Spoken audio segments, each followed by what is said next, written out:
sa isa't isa. Tayong lahat ay tinipon ng Diyos na kapiling niya.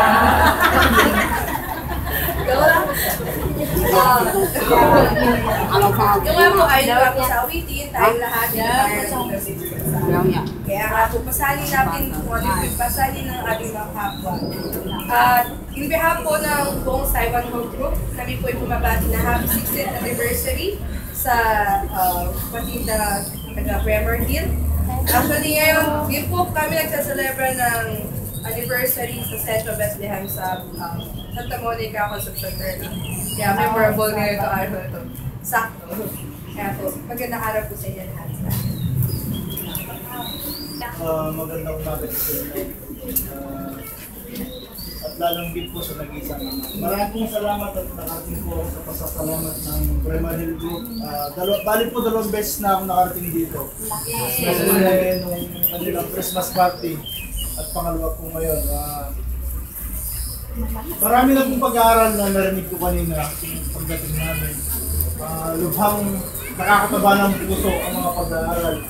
Dadapot kulang na lang po yung isagawa natin lahat to. Sabi nga ng mga banal na batlaing bumababay, banal na tayo sa mga pag-aaral na naririnig natin. Kulang na lang po dito sa gawa.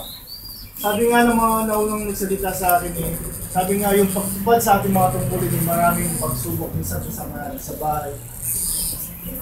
Nung nakarang araw po, mga 2 araw po nakakaraan, umuulan doon sa Macau. Sabi ko, paano na to? Paano ako pupunta sa Bremer Hill? Tinignan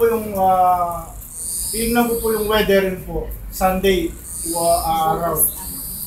Sunday, araw. Dapat sabi ko, tinalaga akong sarili ko para pumunta dito. Dahil sa pagmamalasakit din nila at sa kabaitan nila. Kaya napumilit ako. Hindi naging hadlang. Hindi po naging hadlang ang anumang hindi po magiging hadlang sa atin kung anumang mga bagay na darating sa atin. Dapat po pag tinalaga po natin ang ating sarili na pupunta tayo sa isang bagay. Sabi nga nila, pag daw ayaw ng tao, maraming dahilan. Pag gusto ng tao, maraming parang. Sabi nga, harangan man ng sibat. Pag gugustuhin natin, igagawin natin. Ganyan po, sana tayo sa ating mga pananampalataya. Kahit sa tabi nating bahay, kung ayaw natin pumunta, marami tayong dahilan. Pero pag kahit nasa malayo tayo, pag gugustuhin natin, kahit maliit man tayo, basta makapunta tayo. Basta, sabi nga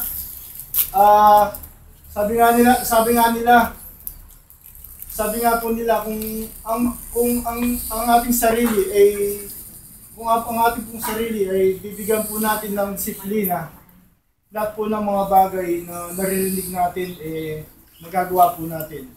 Lahat po ng mga bagay na kagusto ng Panginoon, magagawa po natin. Basta po dedicated po tayo sa ating mga tungkulin at sarili. Muli po, hindi na po ako aawit dahil mag-isa lang po. Wala po akong kasama. Sa susunod na lang po. Kasama po. Muli po, marami po salamat. Binabati po ng happy 16th anniversary Bremer Hill Group. At marami po salamat sa inyo. God bless po. Pagpuri sa pangalan ng dakilang Ama, dakilang Anak, ang banal na Espiritu na siyang nagkaisa upang tayo gabayan sa oras na ito. Mapalad ang bawat isa sa akin dahil sa pagmamahal ng Panginoon tayo'y natipon-tipon na naman sa oras na ito. Kung ating saligsikin ang mga pag-aaral na naibigay sa atin ay iisa yung kanyang layunin sa atin. Yung pagtupad natin sa kanyang kautusan at pagsunod sa kanyang tiyakan. Dahil ang sabi dito, at ang lahat ng mga bagay ay pinasuko niya sa ilalim ng kanyang mga paa, at siyang pinagkaloobang maging pangulo ng lahat ng mga bagay sa iglesia. Bakit niya tayo pinasuko sa kanyang, sa ilalim ng kanyang paa? At hindi niya tayo pinasuko sa kanyang puso o kaya'y sa kanyang kamay.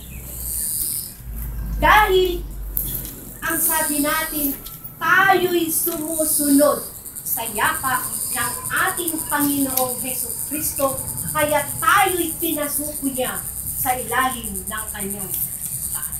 Dahil hindi natin sinusunod yung kanyang puso, dahil hindi natin nakikita yung ilalim ng